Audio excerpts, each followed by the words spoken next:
Welcome. So good to see some familiar faces, some new faces. We're going to go ahead. We're going to get into it because we just have an hour for this webinar. So today we're going to be talking about customer service, specifically within food distribution. And I'm just going to make sure everyone's muted. Perfect. And we're going to talk about taking a trauma-informed approach to food distributions, best practices, some tips and tricks. It's going to be a little interactive and hopefully a lot of fun. So this training was developed in partnership with Leah's Pantry, with the UCSD Center for Community Health, and with LA Regional Food Bank. Most of us on the call are from California, live in California, but I know we had people sign up from across the country. So welcome to those from Georgia, Alabama, Florida, all over. So quickly, I'm just gonna intro who is going to be speaking and facilitating today. So we have Lakeisha McZeal. Lakeisha, if you wanna wave. She is a community food project manager with UCSD's Center for Community Health. Myself, I'm Leah Quinn. I am a program manager at Leah's Pantry. And we also have Francis Villalpando, nutrition services manager at LA Regional Food Bank. Hi, Pippa. All right, so this session is being recorded. That's for a couple of reasons. First of all, this session is not just a community training, but it is also an opportunity for our community implementers, the people who are working with pantries like myself, Lakeisha, and Francis, to see this training. This training is going to be a resource that our trained implementers can take out into the community. So it's kind of dual role. We're offering this as a service to our pantries and community members, and people who might be giving this training are going to be watching it as well. So open up that chat box and let's just start with a very quick check-in.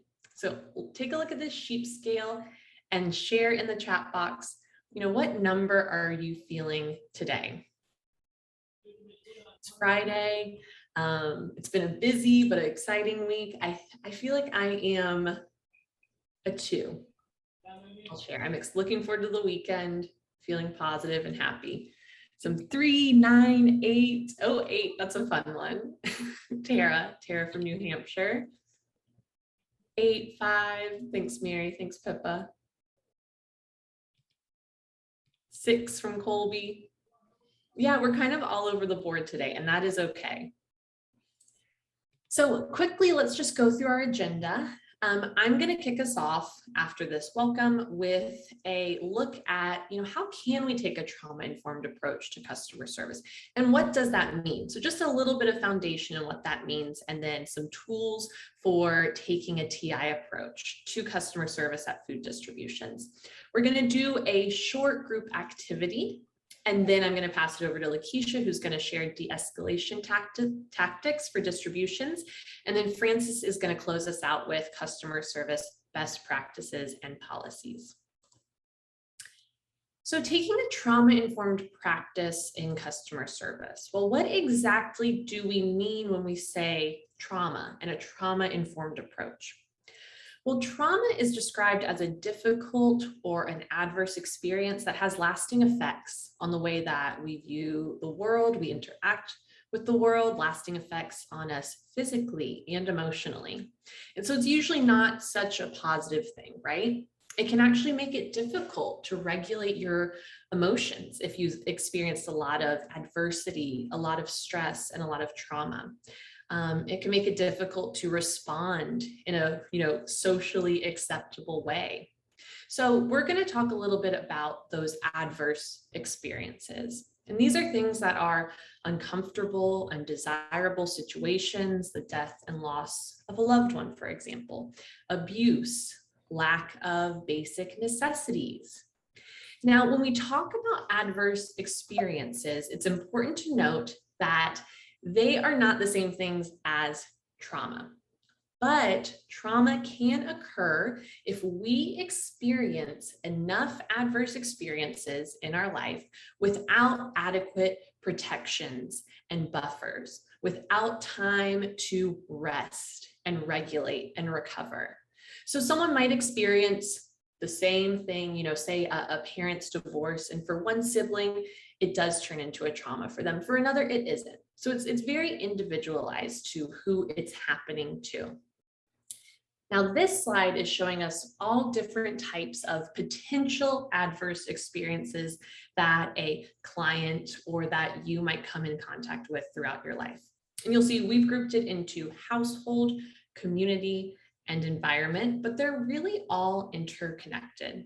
So we know if we have strong support in our household, but a lot of adversity in our community, then that tree isn't going to be as strong. It'll have weak roots, and vice versa for in the environment. That could come through and destroy that tree. So take a moment and just briefly, I know there's a lot written on the screen, but kind of look over what some of these potential adversities are. Now, some of them are really loud adversities, and they could turn into loud traumas. So abuse, neglect, incarceration.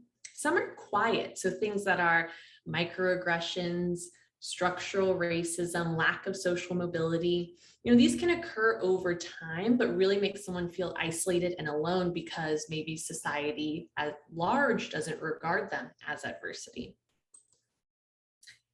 So that's just a little bit about trauma and adversity. And it's clear that that has a big effect on us throughout our life, throughout our client or our customers' lives.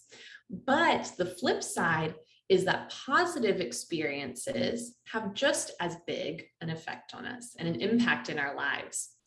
So research actually shows that people who can identify a lot of positive experiences live longer than those who don't have as many. So having those positive experiences, having a good support system, it can really counter the adversity in our community. And your role in food pantries and food distribution spaces, you're providing a positive experience. You're providing access to nutrition. You're providing culturally relevant foods or foods that fit someone's dietary needs. And you're providing a community. So really, you are providing a lot of these positive experiences. And it's all about, the scale. We know there's adversity. We can't stop that in our community, but how can we promote a positive experience? Well, if we're taking this trauma-informed approach, then we can ask ourselves these questions. And I think this is a great start to this trauma-informed customer service approach. So this is sort of a gut check. Are we approaching customer service and client experience in a trauma-informed way? Well, ask yourselves, what can we do as an organization, as community members, as individuals to connect with clients in a meaningful way, to reduce stigma, shame, confusion, and tension, to promote confidence, dignity, and joy, to create those positive experiences, not just for ourselves, but for others around us. Oops. So these questions, this is a great start to taking this trauma-informed approach to customer service within food distribution settings. And what we're going to now talk about is some areas and some concrete actions that we can take to promote trauma-informed customer service practices. And those are regulation, so kind of starting with a look inward, reframing behavior, de-escalation tactics, and then just some general best practices. And you can see that if we're able to provide some or all of these different approaches, we're really creating an overall positive experience. And we know that that is important. We know that's a trauma-informed approach to take to client engagement and interaction. So really, we want to start with ourselves before thinking about, kind of the external, dealing with our neighbors, our customers, our clients, whatever you call your community members who you serve. Hi, Jennifer. I know we have a lot in this hour. I absolutely would be happy to share this, and this is going to be a resource for NPP implementers. So yes. I figured it would be, but I'm trying to process the information and it's like, I don't know, I must be slow today. I didn't have enough coffee, sorry. First thing in the morning. Yep, this is something you'll have access to, absolutely. And everyone, we'll send everyone who joined today's training, whether you're working through our Nutrition Pantry program or just a partner pantry, we'll share a PDF of these slides.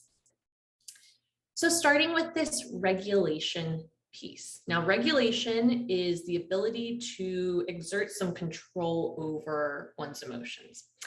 And it's, control can be a little bit of a misleading term, I think, because we're not trying to force the emotions in one direction or another. But, when we don't have some form of emotional regulation, we can become a little reactive instead of responsive. And if we're dealing with a situation that's escalating within a distribution space, we want to be very responsive and have a sense of emotional control over the situation and not escalate things even further. So really the first step is just asking yourself, how am I feeling today? What's my emotional state? How might my feelings affect how I'm interacting with others? So just checking in with yourself and taking a beat is really the heart of regulation. Now, there are some very easy and quick things you can do to promote regulation. And maybe you do this just yourself, with your team members, with volunteers, whoever it may be. Something like our status check. So we started off with a status check this morning, right? So you might have thought, hey, we're all regulating, or you might have just thought, that's a nice, kind of way to think about how I'm feeling today. It's just a lighthearted way to check in with yourself and with people around you. It's a good practice for communicating your feelings. Additionally, there's things like this stop method. So this is more of a breath work sort of thing. And stop stands for sitting or standing. Just taking a moment, noticing, yourself in the room, feeling your feet on the ground, feeling yourself in the chair, taking a breath. So a deep, calming breath in through the nose, out through the mouth. Observe. So again, this is really just kind of bringing you into your body and out of that brain. So observing, looking around, maybe counting colors in the room or just noticing what's going on in your environment. And then presence. So just feeling where you are in relation to other objects in the room. A coconut stretch. A lot of you have done this before. It's, everyone's favorite, and it's super simple. So feel free to join in with me. I'm going to demonstrate the coconut stretch. We just spell out the word coconut with our bodies. So C, over to the side. O, arms up above. C, other side. O, arms up above. In, maybe hands down towards the floor. U, arms up, and T, arms out to the side. Just moving your body, again, getting out of that emotional brain. That's a great regulation tool, and it just feels good and it's fun. So that's the regulation piece. Now we're going to talk reframing. This is another great customer service skill that is starting with kind of looking internally. So reframing, if you're not already familiar, is just a method for changing the way we approach a situation, changing our mindset to examine actions and behaviors from a different point of view. So when we reframe something like a difficult interaction with a client or a volunteer, the first thing we do is just pause, halt judgments and assumptions. The next step is to get curious. So consider, what assumptions or biases am I bringing to this situation? Am I jumping to conclusions is kind of a simple way to think about it. Am I making any automatic assumptions? Am I telling myself a story that isn't based in fact necessarily?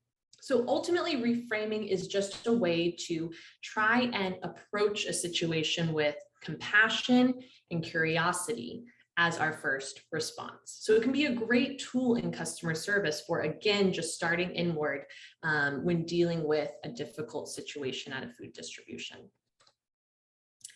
I'm going to share an example of reframing. And that is one that I have seen myself. I've worked food distributions. I've worked at the food bank before Leah's Pantry. And I've seen this happen before. So say you're volunteering at a food distribution and a client comes up in a really nice, shiny new car.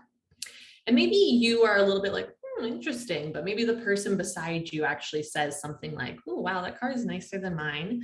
Why is that person here? They don't need this service. So how might you help someone reframe that situation? I'm sure, you might have done this before with someone around you.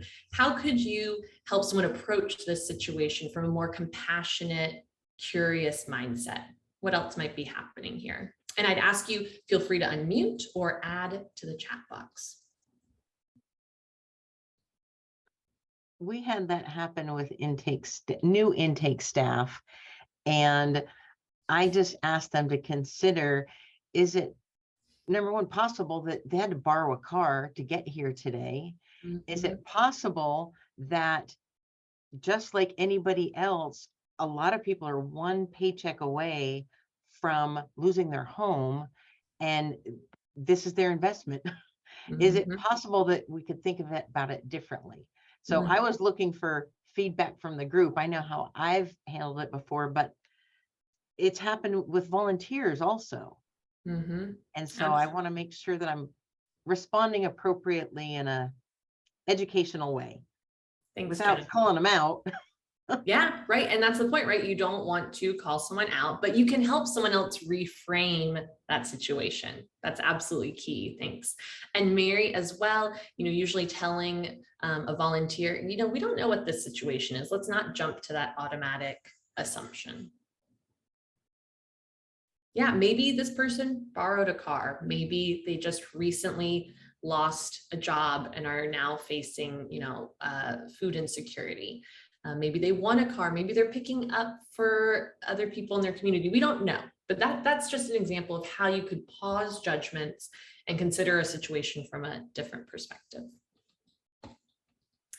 Now, there are some other behaviors that I want to share, some ways that we can reframe. So things like food hoarding. So maybe someone who's taking more food than the allotted amount.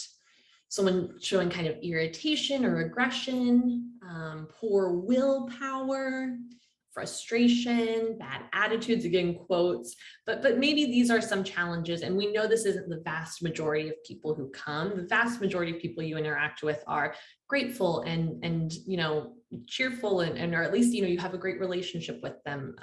But there are situations where someone's not regulated, someone's having a bad day or, has other things going on. And that's really what we're talking about today.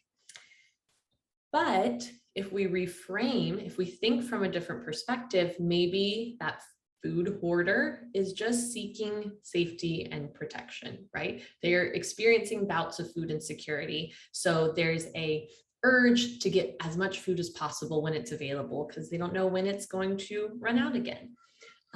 Maybe these are people who are experiencing decreased self-regulation in that moment, right? We've all had those days where a small thing can set us off. You can also think of it as someone who might be seeking some predictability when food choices are limited. So, berries taste different every day of the week that you get them from the store, but Doritos always taste the same. And I love both. But if you're, dealing with a limited budget, with kids, with people who aren't used to maybe different or unfamiliar foods, produce, maybe then just choosing something is the easier and better choice in that moment. And then finally, this is our very short activity that I want us to practice. So I love to do this empathy mapping tool with volunteers, with staff, with pantries I'm working with. And it is a great way to tap into that reframing mindset of curiosity and compassion. So I'll explain how we complete it, and then we're going to do, just a few minutes practicing completing one in a couple of small groups, just to get yourselves, some practice.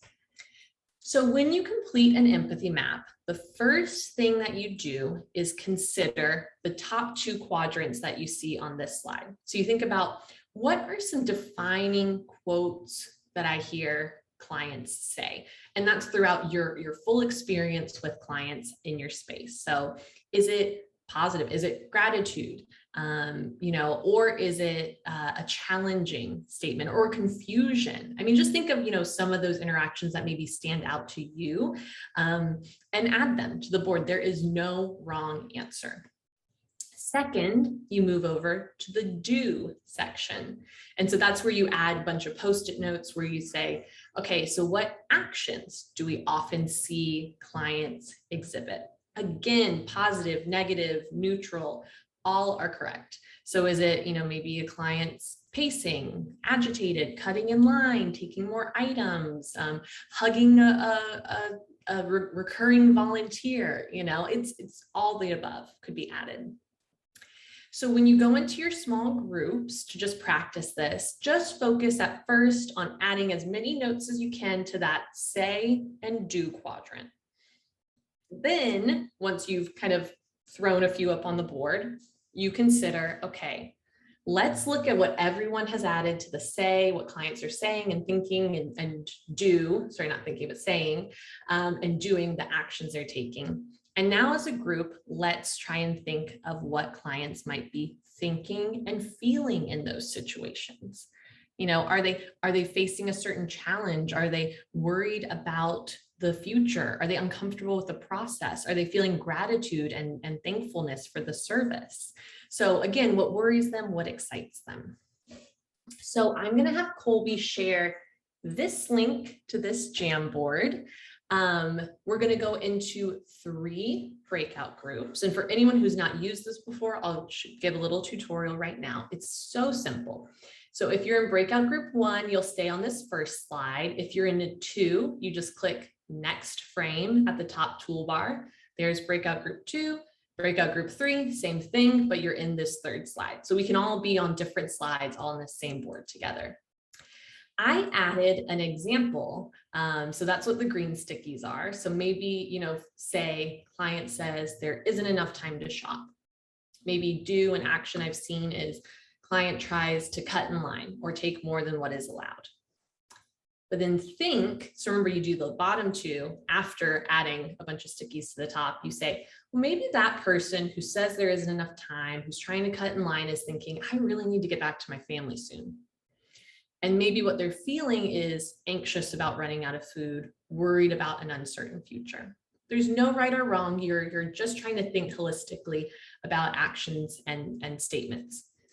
Now, in your small groups, you add sticky notes by going on the left-hand toolbar and just clicking the sticky note function, typing the note, you click save and it pops up on the screen. And you can drag it, move it around. If you're clicking it, I'm going to click delete. Oops, there we go, and it disappears. So we're going to go into 3 breakouts. And like I said, these are short, just to give you a little bit of time to practice this. Let's just go in for 6-7 minutes, maybe, Colby. And yeah, any questions before we go into breakout? So like I said, you're all working with different populations. That's okay. Just work on the say and the do stickies for a minute. And then as a group, add to the think and feel.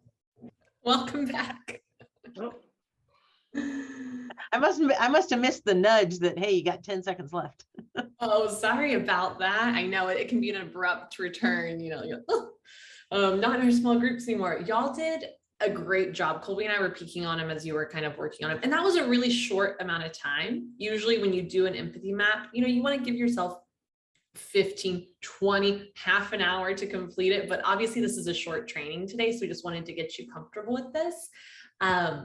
But, for example, you can see, there's a lot of people expressing maybe concerns around food. Well, then maybe a great customer service practice, if you're seeing that, is training up volunteers around best by and use by dates. Concern about not being enough food left. So you can just sort of see how, based on what clients say and some of their actions, both positive, neutral, and negative, it can help you craft policies, craft a plan for interacting with clients in a way that is positive, in a way that alleviates stress and anxiety, in a way that helps them move away from a scarcity mentality or move away from anxiety and shame.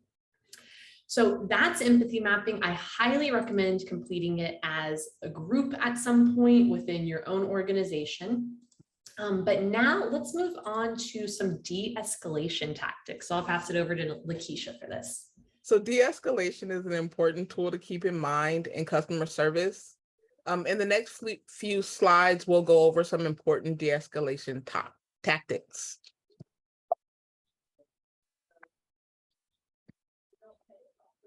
So keeping de-escalation in mind when serving vulnerable populations is essential. We serve a wide range of individuals with unique experiences, and understanding how to help reduce stressors can be beneficial to our service environment. When people are escalated, it often comes from a sense of threat or fear, even if that threat's not real. In this bell curve, you can see the process that occurs when someone is feeling escalated. Here are a few strategies anyone can use for calming and de-escalation. Mindset adjustment. That's another example of reframing.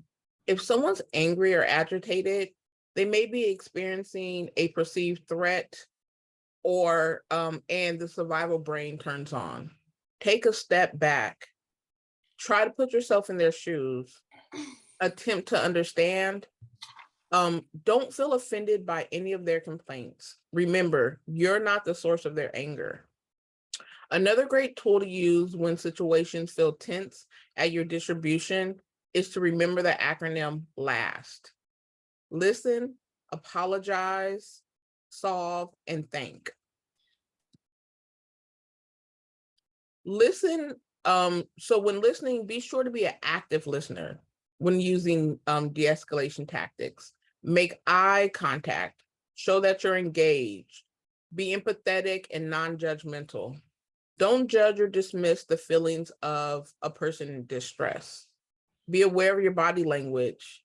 Don't cross your arms, don't talk down, don't back in the corners. Try to keep a couple arms distance away from people. And remember, don't raise your voice to be heard over a yelling person. Talk softly and slowly to present a sense of calm. After actively listening, reinstate the client's concerns to make sure they understand and remember. Facts are important, but how a person feels is really at the heart of the matter. Apologize. Apologizing without blaming others is super, it's an important thing to do. Apology is not a declaration that the person is right in their action. Apology is just a way to show someone that you are empathizing and that you're understanding. Many clients need to confirm that their frustrations are justified. That isn't always the case. So try to maintain a validating facade to make them feel heard. Use affirmative language regardless of your true sentiment. Even though they may be wrong or demanding something that is unreasonable, maintain the presence that you hear them and that you affirm their complaint has been heard. Consider using affirming statements like, I truly understand how this experience has been frustrating for you. Because a lot of times people really just want to be heard. So solving. So we want to empathize the client's value. Our primary goal is to create a dignified and stress-free experience for you. Be realistic, never overpromise. Refer to your policies and procedures documents. Revisit the client feedback model with a suggestion box or whichever method your pantry uses to collect feedback. If possible, narrate your solving process. Let them know the steps that you're taking to find a resolution. If it's something you can fix immediately, do you have a fair and equitable option to offer them? If it's a problem you can't fix immediately, let them know you'll speak to your supervisor and follow the site's process to de-escalate the problem. And finally, allow time for decisions. When a person's upset, they may not be thinking clearly. Give them a few moments to think through what you said. And another thing to note here, it's really, really important to have your operation manual for policies and procedures so that everyone is aware of how to properly take these steps. And thank you. A thank you shows gratitude. The feeling of gratitude helps people feel more positive emotions, deal with adversity, and build strong relationships. A thank you can create a positive experience. As we mentioned earlier, positive experiences can have just as big as impact to our lives as adverse experiences. So thank you all for listening. Thank you, Lakeisha. So I believe I'm next. If I could get the next slide, please. So in this last part of the training, I am going to discuss more tools and operations that you can use in your day-to-day activities in your pantries. Next slide, please. And the first one is creating a customer service policy. So what it does is it allows everyone to be on the same page, including this customer. A good customer service policy is going to align with your organization's vision. It incorporates feedback from all stakeholders, and it's discussed regularly and includes trainings to help all of your teams adhere to the standards. By having the policy, you can ensure consistent quality treatment with all of the customers too. Next slide, thank you. So what should be included in a customer service policy? Well, these are just some things that we thought would be helpful. For example, your values, your mission statement. If you have as part of your mission that your organization is going to be pro customer service, if you are going to be pro nutrition, if you want to make sure that your clients have the best experience possible, you want to reiterate that here. That way everyone is on the same page as to why you are carrying out your customer service interactions the way you do. One thing that we do like about this policy template too is that it also has at the very bottom section there, you can see complaint procedures. Sometimes you might get new volunteers with a tough situation that they are not prepared to handle. So you want to give this to them in advance so that they know who on the team will be the designated person to help with the situation. That way everyone knows, everyone understands what the protocol is. You also have here guidelines, and you might want to also even include a de-escalation matrix, like what Lakeisha was mentioning earlier. You know, what is a short diagram of what will take place should a situation arise. Next slide, please. Before I get into that real quick, a customer service policy could be part of your NPP work plans. So if an pantry doesn't have one already, this could be a perfect thing to include in their policy section, focus area. Or if they have one, perhaps it needs updating. We often find that pantries are lacking in time and resources to update some of their policies. So maybe they have one, but it just is not current and it needs to be brought up to date. So that could also be part of their NPP work plan. This particular policy is available in Leah's Pantry resource library already, and it's a template so you can edit it based on the specific needs of the pantry itself. Okay, next one, please. And you can click on the rest of those arrows there. This has to do with language choice. So one of the things that will help in terms of calming a situation is we really recommend starting with a positive greeting with clients, you know, being personable, being friendly, upbeat, having a warm tone when you deliver messages to them. And also with the volunteers, sharing these types of prompts with them and giving them the opportunity to practice with one another or practice with a team member at the pantry is a great way to get into the habit of answering some of these tough calls that you're going to be getting. For example, these prompts, I hear that you wanted to get meat today. I get how frustrating it is not to get it, and I wish I had it to give it to you. Again, it's very reaffirming, it's understanding you're on the same page with the customer, that you know that it's a need for them and it's important, but you just don't have the resources available to give it to them. So it's a matter of practicing the delivery of your message as well, and applying those the vocals, and just being more sensitive when responding. Avoiding language that shows doubt is also something that you can consider. For example, if you're not sure about something, if a volunteer is not certain about how to address something, let me find out. That's a great question, but let me find out what our process is for that. We had some of our pantries do role playing. We gave them scenarios. For example, one person was a disgruntled customer and one person was a volunteer, and we gave them scenarios. For example, this particular customer wants more produce or more corn and they're really agitated.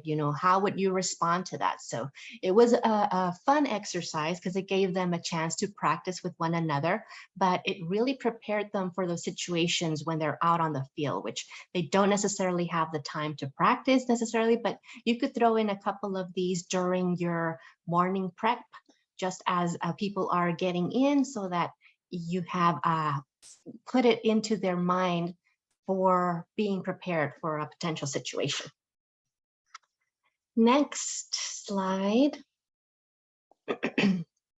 We are getting to the end here. And in closing, this panel here on the right-hand side is just a list of best practices that have worked for other pantries. Of course, every pantry is different. Every pantry is faced with different situations, but these were ones that we thought were really helpful, and that they might also inspire you to think about which of these you might try.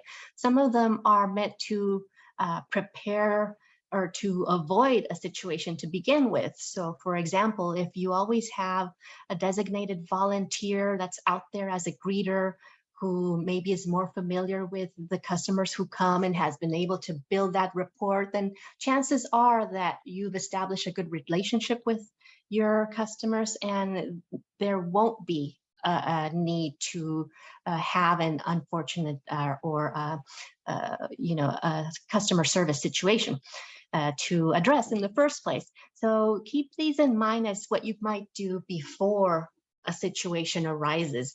There are plenty of others as well. So we would recommend that you take a look at this, discuss them with your team, see what's feasible. And just to close us off, here on the right-hand side, there is a quote by Katie S. Martin that you can read on your own. But what she stresses in her book is that the guest experience starts with how pantry staff and volunteers choose to see their clients, and how you refer to your clients is important. Some pantries have gone to the extent of no longer using the word client. They use other terms like customer or member or guest or their families. And just that difference, will change the mindset as to who you're interacting with. These aren't just, random strangers, but they are members of the community. Guests is a great term to address them. So think about that with your teams as well. It's sometimes those little things that can make a big difference in how you conduct your day-to-day operations. And next slide. So at this point, we just wanted to check in with all of you and see if anyone wants to share any final reflections, an idea that they want to take from this training and apply, a feeling, Anything you might want to share with us would be great. If anyone wants to volunteer, either put it in the chat or unmute yourself.